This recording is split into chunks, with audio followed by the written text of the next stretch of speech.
Nice ជាសួរពុកម៉ែបងប្អូនទាំងគ្នាបាទថ្ងៃនេះដែរហងចាក់ខ្ញុំមានការងារធ្វើហើយហងចាក់បងប្អូនទាំងគ្នាមានការងារធ្វើដែរហងចាក់របស់ខ្ញុំមួយសប្តាហ៍ធ្វើការ2ថ្ងៃ3ថ្ងៃឥឡូវអត់មានការងារធ្វើទេសម្រាប់ច្រើនឥឡូវហ្នឹងហើយអត់មានការងារធ្វើមានតែ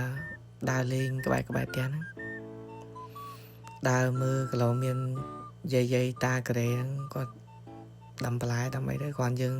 សេរីអញ្ចឹង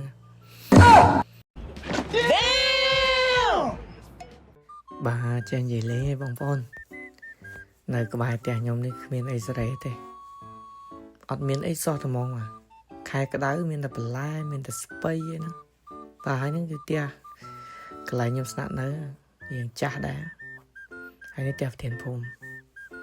នៅក្បែរផ្ទះប្រធានភូមិមកតែហ៊ានតែសេរីហ្នឹងបានទេ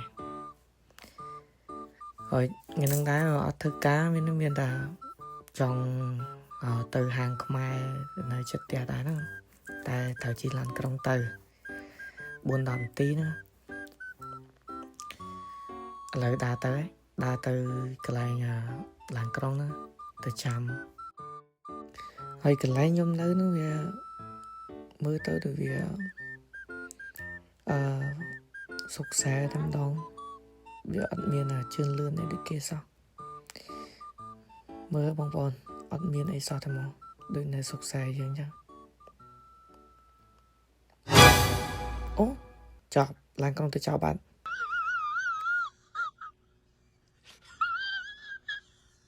ឥឡូវនេះហៀបហត់ណា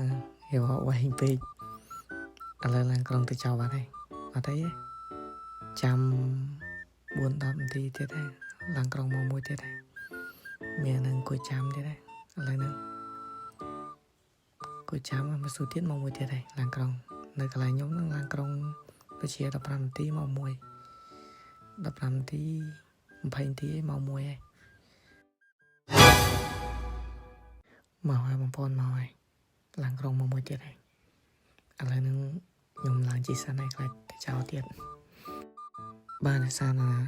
នៅលើឡានក្រុងប្រវត្តិថតបាទភាសាថាយើងគ្រប់សិតអ្នកដទៃឥឡូវខ្ញុំមកដល់ចំណតតែខ្ញុំត្រូវចយហើយ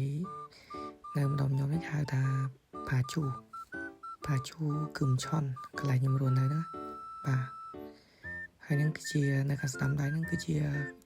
យកកន្លែងជីរថភ្លើងកន្លែងខ្ញុំរស់នៅហ្នឹងគឹមឆុនយកតែខ្ញុំ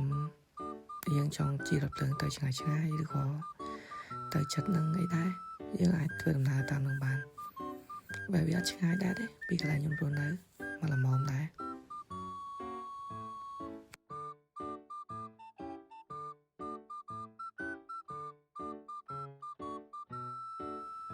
បាទឥឡូវហ្នឹងខ្ញុំមកដល់ផ្លូវទៅហាងខ្មែរហ្នឹងហើយបាទដូចបានឃើញនៅអញ្ចឹងបាទផ្លាកហានុមានបាទដូចនៅខ្មែរយើងដែរហ្នឹងបាទនៅជាន់ទី2ហ្នឹងគឺហាងខ្មែរតែនៅជិតកន្លែងខ្ញុំរស់នៅហ្នឹងបាទនៅជិតហ្នឹងគឺមាន2កន្លែងហ្នឹងបាទតែថ្ងៃនេះខ្ញុំមកកន្លែងថ្មីនេះគាត់ទៅបើកដែរកន្លែងហ្នឹងបើកមិនជាយូរប្រហែលដែរហើយក៏មានបងប្អូនយើងមកញ៉ាំនៅកន្លែងហ្នឹងច្រើនដែរ